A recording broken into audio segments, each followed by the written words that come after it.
नीचे झुक जाते हैं, जब फल नहीं रहता तो ऊपर रहते हैं। वो तो उनका फल फारन फल बेटा तो सब रहे सुनी निराश, और वहां पर भी कोई पाई शब्द का प्रयोग है। बड़े उपकारी पुरुष जिन्हें नवल सुसंपत्ति पार में जिस समय दान देने लगा वृक्ष झुक गया। किसी ने वृक्ष से पूछ लिया, वृक्ष तुम तो दे रहे हो फल, झुके हुए तो? अरे पृथ्वी नीचे है, तुम ऊपर हो, तुम तो पृथ्वी से सटे चले जा रहे हो, नीचे की ओर जा रहे हो।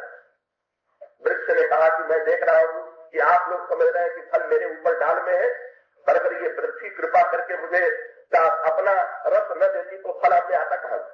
इसलिए जिसने दिया है उसके सामने झुकना हमारा कर्तव्य है। यही शील का तत्व है। और यही शील और विवेक जब समाज में मिलता है, देन लेन के चक्र में जब हमको ये बात याद आ जाती है, तब जीवन में धन्यता आती है। गुरु वशिष्ठ और श्री भरत का मिलन, गुरु वशिष्ठ और भगवान राम का मिलन इसी दृष्टि से शील और विवेक का मिलन है। इसके विशेष चर्चा हम कल करेंगे। आज बोलिए क्या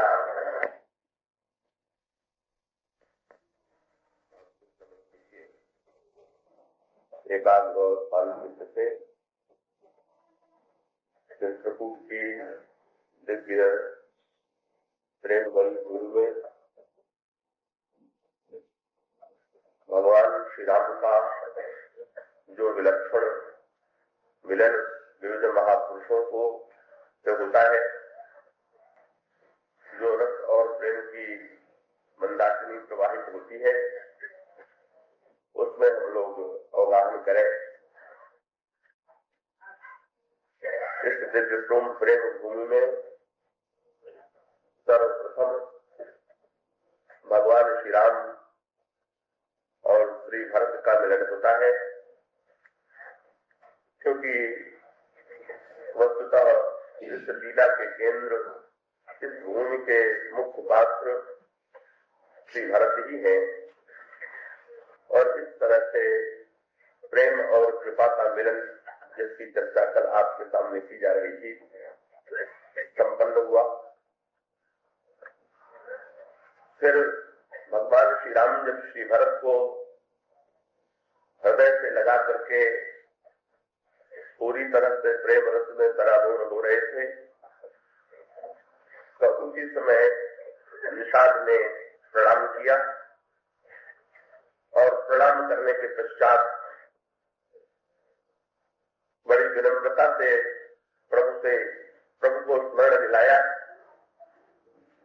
कि प्रभु गुरुदेव के साथ अयोध्या से माताएं पधारी हुई हैं, मंत्री आए हुए हैं, सेनापति आए हुए हैं, और अयोध्या के न जाने कितने नागरिक आपके दर्शन की व्यग्रता से एकत्र हुए हैं। आपकी कृपा दृष्टि उधर भी हो। प्रभु के कानों में जो ही गुरु वशिष्ठ के आगमन का समाचार पड़ा, भगवान श्री राम गुरु वशिष्ठ से के चरणों में नत होने के लिए, प्रणाम करने के लिए चल पड़े। तो उस समय वो स्वामी जी ने कहा, प्रभु तो शील सिंधु है, और ऐसे शील सिंधु प्रभु जिनकी यह मान्यता है कि बिना गुरु की कृपा के, बिना उन जनों की सेवा के सच्चे शील का उदय नहीं हो सकता है, सभी प्रभु गुरु वशिष्ठ की ओर तीव्र गति से बढ़े, यह स्वाभाविक है। तो ये जो दिव्य मिलन संपन्न होने जा रहा है, इसके प्रारंभ में गोस्वामी जी जिस शब्द का प्रयोग करते हैं वह है चले सबे।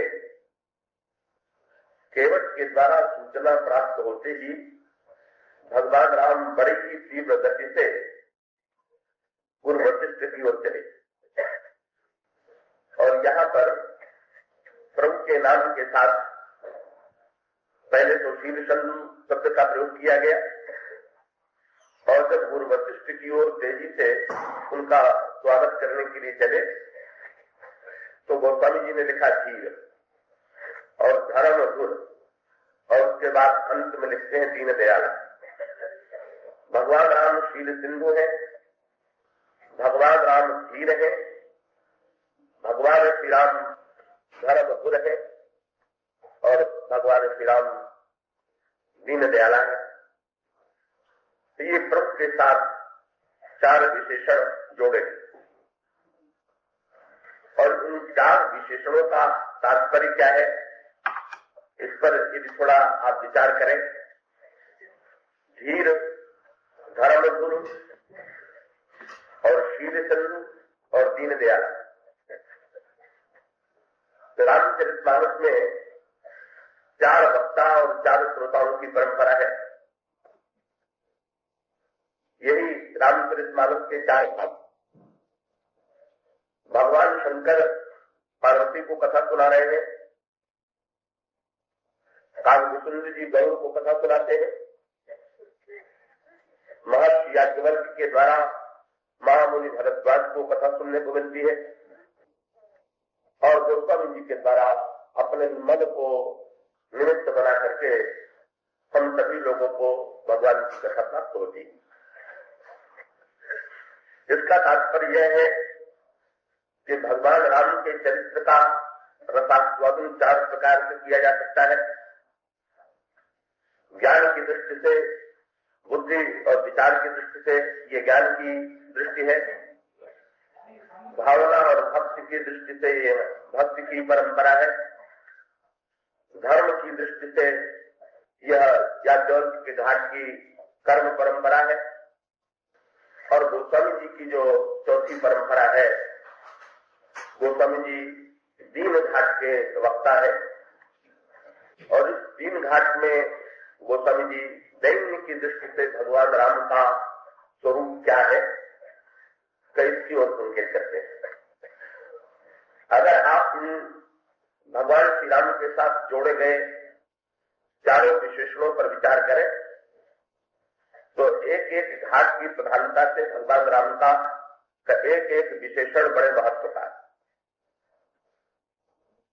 भगवान श्री राम तो जा रहे हैं गुरु वशिष्ठ की ओर तीव्र गति से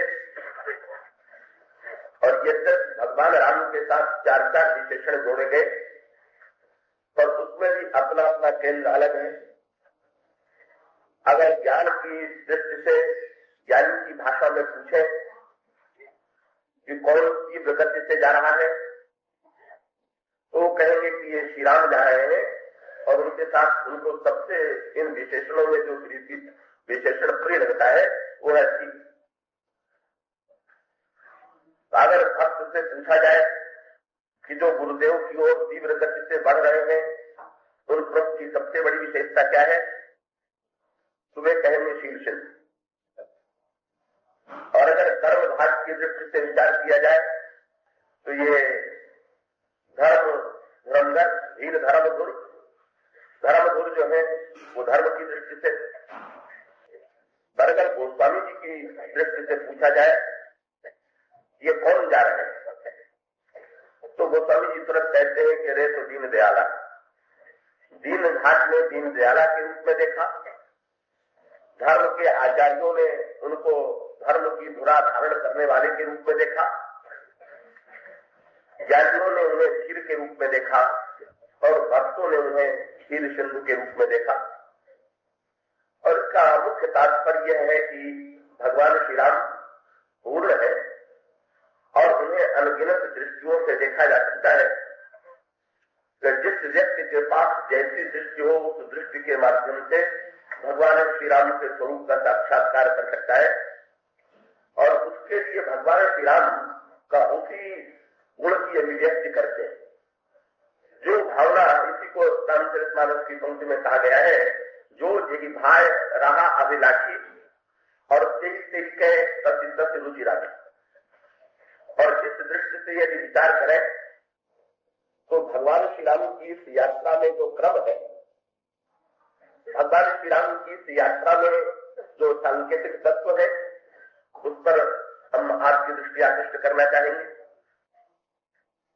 भगवान श्री राम जा रहे हैं, तीव्र गति से चल रहे हैं, लेकिन भगवान श्री राम की ये जो तीव्र गति है तो उसे केवल इतना ही नहीं देखें, इतने ही रूप में पढ़ करके संतोष न करने कि भगवान श्री राम तीव्र गति से गुरुदेव की ओर जा रहे हैं। अपितु मानो यह प्रश्न यदि हमारे सामने आवे कि भगवान कैसे हमारी ओर तीव्र गति से बढ़े। इसका अर्थ है कि गुरुदेव की ओर तो तीव्र गति से प्रभु चले ही, लेकिन अगर गुरु वशिष्ठ को भगवान श्री राम की प्राप्ति हो जाए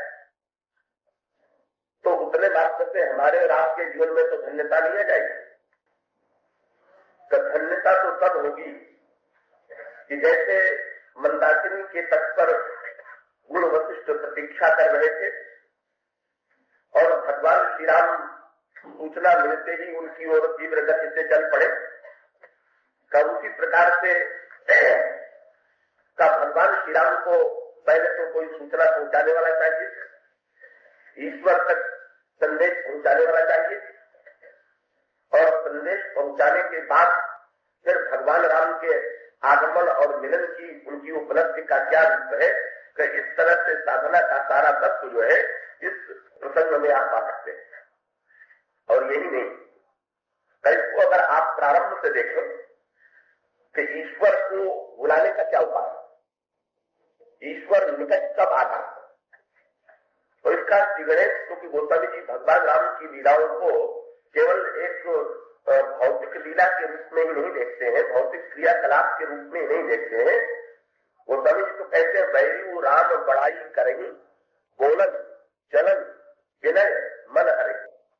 भगवान राम का बोलना, भगवान राम का चलना, भगवान राम का विनय कब उस सब का सब जीव के परम कल्याण के लिए और उसके मन को अपहृत करने के लिए है कि इस दृष्टि से कमानो इन प्रसंगों के माध्यम से हम भगवान श्री राम के चलने के जो विविध क्रम है, भगवान श्री राम के चलने में अनेक रूपों का उल्लेख आता और इसका सबसे पहले श्री गणेश कहाँ से किया गया, बालकांड में। और वहां अति बड़ा तात्विक संकेत का एक प्रसंग ऐसा आता है कि जहां भगवान को बुलाया जा रहा है और भगवान नहीं आ रहे, अब ये जो बुलाने पर भी नहीं आ रहे हैं, ये मानो एक बहुत बड़ा संकेत। ऐसे मानो हम लोगों के लिए का हम लोग भी तो कभी कभी ईश्वर को बुलाते पुकारते, पर ईश्वर आता हुआ नहीं दिखाई देता। और यदि बुलाने पर भी यदि ईश्वर न आवे तो इसका क्या कारण है? जो शुद्ध भौतिकवादी होगा वह तो ईश्वर की सत्ता को यह स्वीकार कर देगा, वो तो समझेगा कि अगर ईश्वर होता तो आता, उसके मन में तो संशय है, उसके मन में तो धारणा है कि ईश्वर है ही नहीं। पर जिन लोगों के अंतःकरण में ईश्वर के होने की आस्था है, विश्वास है, अगर उनके बुलाने पर भी ईश्वर नहीं आता तो आप उसी को पुकारते हैं संसार में भी, तो आपकी पुकार पर चला जाए। किसी ने कबीरदास जी से पूछ लिया कि किसी को बुलाने पर भी ना आवे तो यही हो सकता है, या तो वो व्यक्ति इतने दूर हो कि वहां तक हमारा स्वर पहुंचता ही हो, और क्या वो व्यक्ति पास होने पर भी कान का इतना बहिरा हो कि निकट से पुकारने पर भी उसे नहीं सुनाई देता। तो ईश्वर को बुलाने के लिए किस प्रकार के स्वर का प्रयोग करना चाहिए, कितने ऊंचे स्वर में ईश्वर को बुलाना चाहिए कि जिससे वो हमारे बुलाने पर आ जाए। और तब कबीरदास जी ने उनके कान की सूक्ष्मता की ओर संकेत करते हुए कहा, कह रहे उनके कान तो इतने तीव्र, इतने अनोखे हैं, उनके कानों में तो स्वर इतनी शीघ्रता से पहुंचता है, तो दूरी का तो प्रश्न नहीं, क्योंकि जब भी कहा जाता है तो यही कहा जाता है कि वे तो सर्वव्यापक है, और यदि सर्वव्यापक है तो फिर दूरी कहाँ? तो दूर होने से ईश्वर न सुन पाता हो तो ये तो है ही, और पास होने पर कान में अगर सुनने की क्षमता न हो तो नहीं सुन पाता। तो सुनने की क्षमता कितनी है? तो वे कहते हैं कि चींटी के पग नूपुर बाजे वह भी साहब सुनता। उसके कान तो इतने लक्षण है कि अगर नन्ही सी चींटी के पैर में नूपुर बांध दिया जाए और वो नन्ही सी चींटी चलने लगे, अब ये तो विचित्र सी कल्पना की गई। एक तो चींटी इतनी नन्ही होती है कि वहां नूपुर बांधने का स्थान था, चींटी नन्ही, और उसके पैर कितने नन्हे होंगे इसकी कल्पना कीजिए। और उसके पैर में बांधने के लिए जो नूपुर बनवाया जाएगा वो कितना बड़ा होगा, और उस नन्हे से पैर में जो अत्यंत सूक्ष्म नूपुर बांधा जाएगा उसमें कोई ध्वनिता होगी, उसमें आवाज कितनी होगी, लेकिन मुझे कहते हैं कि नहीं तो भी साफ सुनता, उसके कान इतने तीव्र है कि इसको सुनाई दे जाता है। और तपराध के लिए अगर ऐसे विलक्षण कान है और हम लोग इतने उच्च स्वर में बुलाते हैं, पुकारते हैं, पर बुलाने और पुकारने पर भी उधर से प्रत्युत्तर प्राप्त नहीं होता है, क्या कारण है? तो अपनी विविध लीलाओं के माध्यम से प्रभु बता देते हैं कि बुलाने से बुलाना केवल शब्द का उच्चारण करना ही यथेष्ट नहीं है, बुलाने का जब तक उचित कौशल न हो तब तक बुलाने पर भी नहीं आता। और इस लीला का बिगड़े कहां से होता? बालकांड में, जहां एक दृश्य में भगवान को बुलाया जा रहा है पर भगवान नहीं आ रहे। अब इसे इतने मत पढ़ लीजिए कि भगवान उनके लिए नहीं आए, मानो उसके द्वारा ये भी समझ लीजिए कि हम लोग भी अगर वैसे बुलावेंगे तो नहीं आएंगे। कौन बुला रहा है? साधारण व्यक्ति नहीं बुला रहा है, साक्षात भगवान श्री राम जिनके गृह में अवतरित हुए हैं, जिन्होंने महाराज मनु के रूप में अतुलनीय तपस्या और साधना किया है, तो वे महाराज मनु महाराज श्री दशरथ के रूप में जन्म लेकर के आते हैं, जिन्होंने पुत्रेष्ठ यज्ञ के द्वारा प्रभु की प्राप्ति का वरदान पाया है और प्रभु जिनके घर में अवतरित हुए हैं, प्रभु जिनकी गोदी में क्रीड़ा करते हैं, कितने सौभाग्यशाली महाराज श्री दशरथ। वो सब ने कहा दशरथ गुणगण बरन जाही का अधिक कहा जैसम जगदाई। महाराज श्री दशरथ के गुणों का वर्णन नहीं किया जा सकता है जिनके समान कोई नहीं। इतने तो महान महाराज गुण संपन्न महाराज दशरथ और अयोध्या का राजमान, और बुलाया किस समय? स्वर्ण थाल में नाना प्रकार के 56 प्रकार के व्यंजन उनके सामने रखे हुए हैं, और ऐसे अवसर पर महाराज श्री दशरथ श्री राम को बुलाने का आह्वान तो बुलाते हैं, कब उन्हें निमंत्रित करते हैं, तो बड़ी अनोखी बात होगी। ऐसे महाराज के बुलाने पर भी नहीं आवा। वो तब ने कहा भोजन करत बुलावत राजा कर नहीं आवत तभी बालक राजा।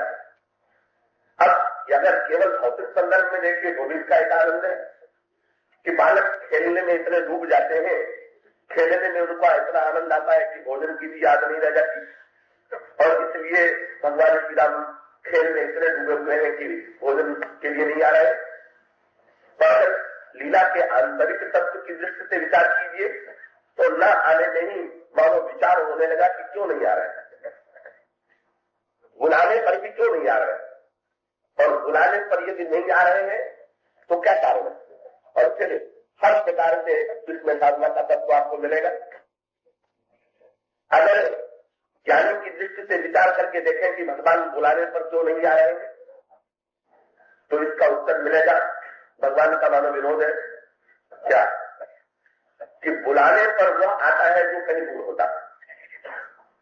तब भगवान का आना और जाना, तब ज्ञान की दृष्टि से यदि भगवान के स्वरूप पर विचार करें तो भगवान को कहीं से बुलाना नहीं, आना तो उस व्यक्ति का बनता है कि जो व्यक्ति एक देश में हो और दूसरे देश में न। जल के रूप में भी महाराज श्री दशरथ ने बड़ी दीर्घ तपस्या की थी, तब भी ब्रह्मा आए, भगवान विष्णु आए, भगवान शंकर आए, पर भगवान राम नहीं आए। और आने के बाद न जाने कितने हजार वर्ष व्यतीत हो जाने के बाद तब भगवान राम का साक्षात्कार हुआ। किसी ने गौतम से जोर में पूछ दिया कितनी लंबी यात्रा थी जो इतने हजार वर्ष आने में लग गए। किसी को आप निमंत्रण दें और बहुत दूर रहता हो तो जितनी दूरी होगी और जैसा उसके पास आने वाला वाहन होगा का उतना समय आपके पास पहुंचने में लगेगा। तो मनु के पास आने में जो इतने वर्ष लग गए, भगवान कितने दूर थे। ब्रह्मा जी ब्रह्मलोक से आए, विष्णु भगवान वैकुंठ से आए, भगवान शंकर कैलाश से आए, और इतना होने पर भी भगवान राम नहीं आए। क्या ब्रह्मलोक से भी दूर है क्या वैकुंठ से भी दूर है, क्या कैलाश से भी दूर है? वो समझने का नहीं, बिल्कुल उल्टी बात है। जब आले शब्द का प्रयोग होता है, यहां पर नहीं करते। मन के अंतःकरण में जो ही दर्शन की तीव्र लालसा बढ़ती जाती है, वो समझिए आले शब्द का। तब इन तीनों के प्रसंग में तो कहते हैं कि आए विधि हरिहर सब देखी अपारा और मन समीप आए बहुबारा। ये लोग आए,